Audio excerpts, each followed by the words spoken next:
أعوذ بالله من الشيطان الرجيم. بسم الله الرحمن الرحيم. الحمد لله الذي أنعم علينا بنعمة الإيمان والإسلام وأنزل علينا القرآن هدى للناس وبينات من الهدى والفرقان. أشهد أن لا إله وحده لا شريك له شهادة تنجينا من المحن والفتن، وأشهد أن محمدا عبده ورسوله أرسله بشيرا ونذيرا. اللهم صل وسلم وبارك على محمد وعلى آله وصحبه كسراج منيرا. أما بعد، فيا عباد الله، أوصيكم ونفسي بتقوى الله وطاعته لعلكم تفلحون. وقال تعالى في القرآن العظيم وهو أصدق القائلين: أعوذ بالله من الشيطان الرجيم. بسم الله الرحمن الرحيم. يا أيها الذين آمنوا اتقوا الله حق تقاته ولا تموتن إلا وأنتم مسلمون. وقال أيضا في الآيات الأخرى: ولو شاء ربك لجعل الناس أمة واحدة ولا يزالون مختلفين. صدق الله العظيم. Saudaraku muslimin, jamaah-jamaah rahimahumullah, pada hari ini kita telah berada pada tanggal 16 Rabiul Akhir 1444 Hijriah, tepatan dengan tanggal 11 November 2022 miladiah. Alhamdulillah, kita bersyukur kepada Allah masih menghantarkan kita pada hari Jumat Mubarak ini dalam suasana kesehatan yang sempurna, lapangan waktu dan kekuatan iman, sehingga ketika muadzin memanggil menyeru kita melaksanakan sholat Jumat, kita secara khusyuk, tawadhu dan ikhlas datang untuk memenuhi panggilan tersebut dalam rangka semata-mata mewujudkan abdi kita sebagai hamba Allah SWT, yang mana Allah tegaskan kepada kita, wa ma khalaqtul jinna wal insa illa liya'budun, bahwa memang kita Allah ciptakan muka bumi ini semata-mata salah satunya adalah untuk mengabdi kepada Allah Subhanahu wa taala. Saudaraku muslimin rahimakumullah, adapun usul khutbah kita hari ini adalah toleransi dalam ajaran agama Islam. Saudaraku muslimin rahimakumullah, konsep toleransi baik dalam ajaran normatif maupun perilaku yang dicontohkan Rasulullah SAW bukanlah sesuatu yang asing dalam ajaran agama Islam. Ayat yang kita bacakan terdapat pada surah Hud ayat 19 sebagai bagian rukun khutbah. Sekali mukadimah khutbah kita pada hari ini jelas menegaskan kepada kita, Allah menyatakan, walau syaa rabbuka laja'alan nas ummatan wahidah. Seandainya Allah menghendaki, tentu mudah bagi Allah untuk menciptakan manusia ini, menjadikan kita ini, manusia di permukaan bumi ini, semuanya menjadi umat yang satu, seragam agamanya, sama warna kulitnya, serupa lisannya, mudah bagi Allah. Tapi Allah tegaskan, wala yazaluna mukhtalifin, tapi senantiasa mereka itu, kata Allah SWT, berbeda paham, berbeda keyakinan, berbeda keagamaan. Paling tidak itulah penafsiran yang dimuat dalam kitab Jamul Ahkam yang ditulis oleh salah seorang penafsir besar kita, yaitu dalam kitab tafsir Al-Qurtubi. Selain daripada itu, Rasul juga menegaskan dalam konsep toleransi ini dalam sebuah hadis sangat ringkas namun sangat tegas isinya kepada kita. Inna ahabad-din indallah, sesungguhnya agama yang paling dicintai di sisi Allah SWT adalah al-hanifiyah as-samha, yaitu agama yang lurus, agama yang benar, wasamha, dan penuh toleransi dalam menjalankan agama ini. Oleh karena itulah, pada sisi yang lain Rasulullah menegaskan kepada kita, iyyakum wal ghulu fid din, hindarilah olehmu, hati-hatilah engkau dan sebuah perilaku al-ghulu fid din, berlebih-lebihan dalam persoalan agama. tidak samhah atau toleransi. Sekali lagi konsep mendasar dalam ajaran agama kita. Saudara kaum muslimin rahimakumullah. Oleh karena itulah dalam beberapa ayat Al-Quran begitu juga hadis, Allah menegaskan larangan-larangan kepada kita untuk mengganggu orang-orang yang tidak seakidah dengan kita. Baik dikatakan dengan kafir zimmi, orang-orang yang ada di sekitar kita, ataupun dalam istilah yang lain, ada kafir mu'ahad namanya.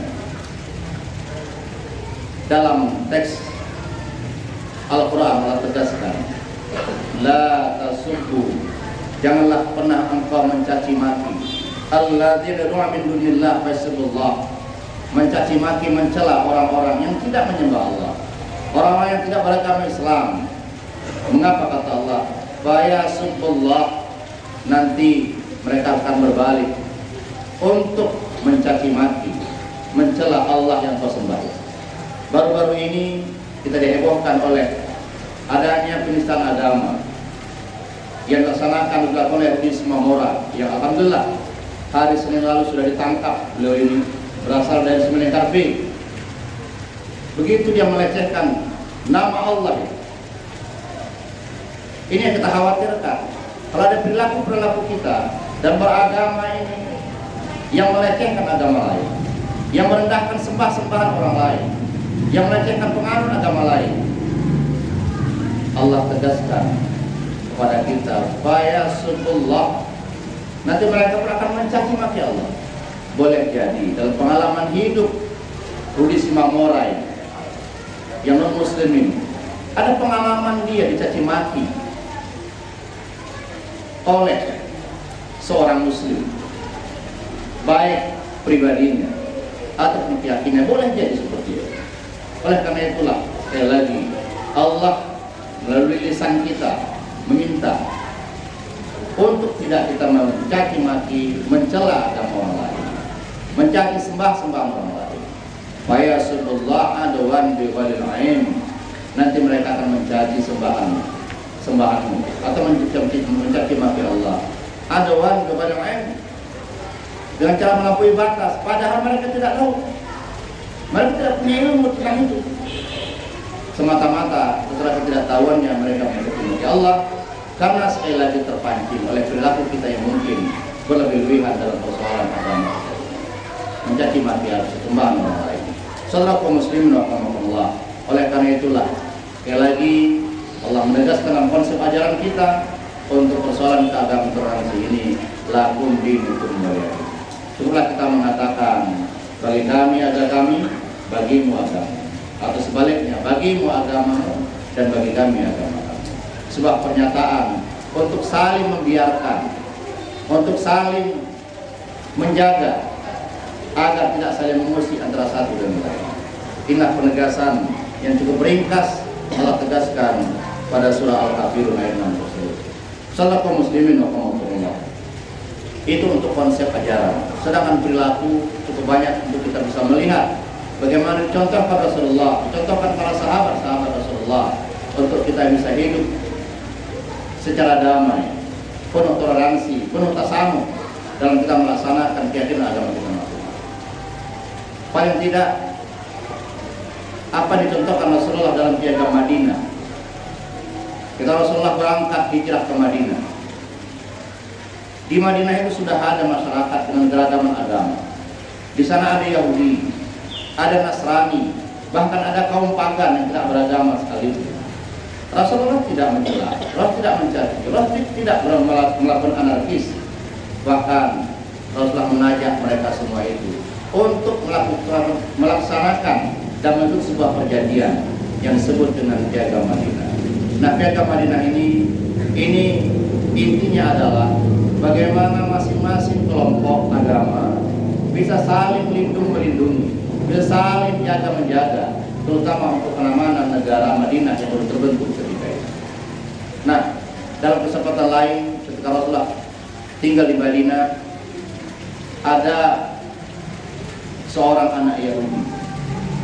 Ini cerita hadis Bukhari Muslim. Hadis ini hadis sahih, hadis otentik.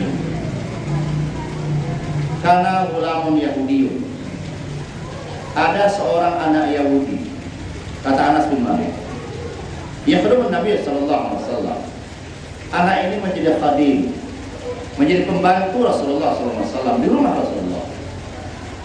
Pamarita. Suatu hari anak ini sakit. Anak Yahudi ini sakit. Fatahu Nabi SAW ya'udu. Lalu Rasulullah berangkat mengunjungi anak Yahudi yang sakit. Bapak ada indah sini. Rasulullah duduk di samping kepala anak Yahudi ini. Sedangkan di samping di sebelah yang lain, di sisi yang lain duduk ayah dari Yahudi atau ayah dari anak Yahudi tersebut. Faqala, lalu Rasulullah berkata kepada anak Yahudi yang sakit, aslim, masuk Islamlah engkau ya nak. Kata Rasulullah di hadapan ayahnya. Fananzara ila abihi. Lalu anak Yahudi ini memandang kepada wajah ayahnya yang ada di sebelahnya. Apa kata ayahnya? Faqal, berkata ayahnya, Ati Abul Qasim, wahai anakku, ikutilah Abul Qasim, patuhilah Abul Qasim. Faslama. Lalu anak Yahudi ini pun masuk Islam. Faqala Nabi sallallahu alaihi wasallam. Lalu melihat anak Yahudi ini masuk Islam, Rasulullah keluar dari rumah. Keluar sembari meneteskan air mata.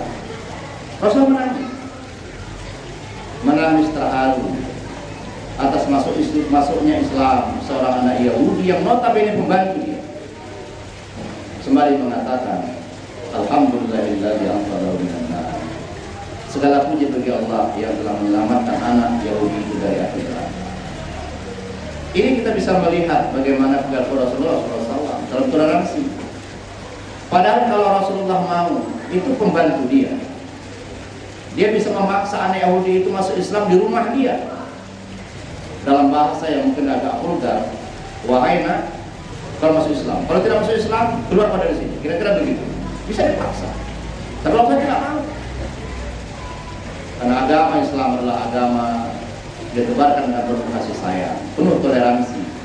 La ikraha fid-din, tidak ada paksaan beragama Islam. Tapi Rasulullah begitu kuat dakwahnya sehingga ada satu orang saja yang tidak masuk Islam. Rasulullah merasa sedih. Oleh karena itu wajar ketika anak ini masuk Islam, Rasulullah menangis terharu sembari mengatakan, Alhamdulillahilladzi anqadhahu minan nar. Nah, kemudian contoh lain dari sahabat bisa kita melihat bagaimana Umar bin Khattab ketika penaklukan Yerusalem, ada satu gereja besar, gereja Qiyamah di Yerusalem. Oleh pendeta gereja ini, dia tidak mau menyerahkan kunci gereja kepada panglima perang, kecuali kepada Amirul Mukminin, yaitu Umar bin Khattab. Dikirimlah utusan ke Madinah menyampaikan kepada Umar bin Khattab tentang berita ini. Umar bin Khattab datang ke Yerusalem, ke Palestina ketika itu. Dan ketika itu pada masa Umar bin Khattab masih berada di gereja, masuk waktu sholat siang. Dan Umar bertanya kepada pendeta gereja, di mana dia bisa melaksanakan sholat. Lalu kata pendeta, silahkan sholat di gereja ini. Silahkan sholat di dalam gereja ini. Kata Umar bin Khattab, aku tidak akan sholat dalam gereja ini. Lalu Rasulullah keluar, lalu Umar bin Khattab keluar dari gereja itu dan sholat dia di depan tangga gereja tersebut. Setelah sholat dia datang menemui kembali pendeta, patriark. Ya patriark, kau tahu mengapa aku tidak mau sholat dalam gerejamu? Bukan berarti aku tidak sah sholat dalam gerejamu, karena seluruh bumi Allah ini, kata Rasulullah, ini merupakan tempat sujud umat Islam. Sahkan sholat itu. Tapi kata Umar bin Khattab, kau ketahuilah ya patriark, kalau aku sholat dalam gereja ini, aku khawatir setelah ini nanti akan ada umat Islam yang merebut gerejamu dengan alasan Umar bin Khattab pernah sholat di sini dan tempat ini jadikan sebagai masjid. Itu alasanku tidak melaksanakan sholat di sini. Itu kata Umar bin Khattab kepada patriark terharu dalam kalimat itu. Diserahkanlah oleh patriark di gereja Umar bin Khattab. Saudara kaum muslimin rahimahumullah.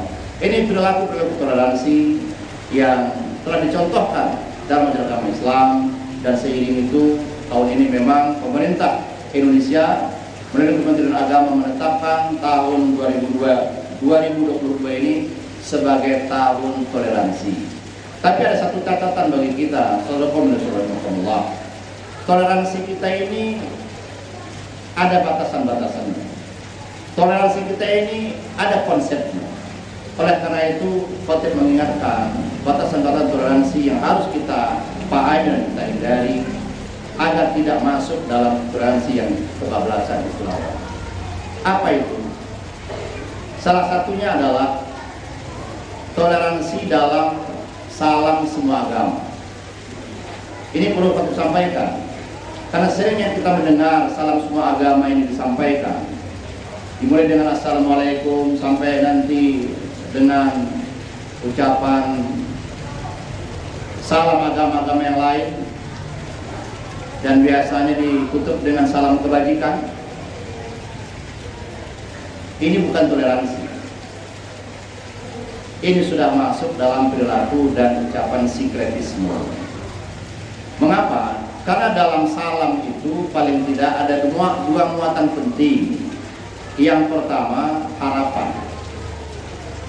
harapan kepada Tuhan yang disembah oleh masing-masing agama untuk memberikan kebaikan, keberkahan melalui salam tersebut. Ketika kita menyampaikan salam itu yang memuat harapan, itu berarti doa. Yang kedua, ada sikap pengagungan kepada Tuhan dalam salam tersebut.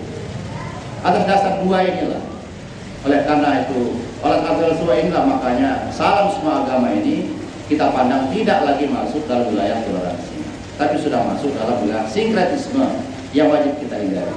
Ini penting pemahaman kepada kita, terutama anak-anak kami, generasi penerus, supaya tidak terkecoh dalam persoalan salam semua agama seolah-olah ini bagian dari toleransi yang dibenarkan. Ini adalah sikap sinkretisme, perilaku sinkretisme, dan ucapan sinkretisme yang tidak dibenarkan dalam ajaran agama Islam.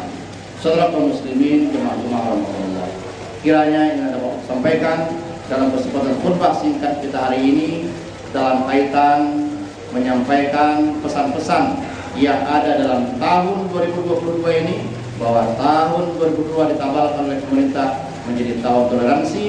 Kita perlu paham konsep toleransi dan kita perlu paham batasan-batasan toleransi tersebut. Barakallahu li wa lakum bil Qur'anil azim wa nafa'ani wa iyyakum bima fihi minal ayati wa dzikril hakim wa taqabbal minkum tilawata innahu was-sami'ul 'alim. Aqulu qawli astaghfirullah li wa lakum wa li sa'ilil muslimin wal muslimat fastaghfiruh innahu huwal ghafurur rahim.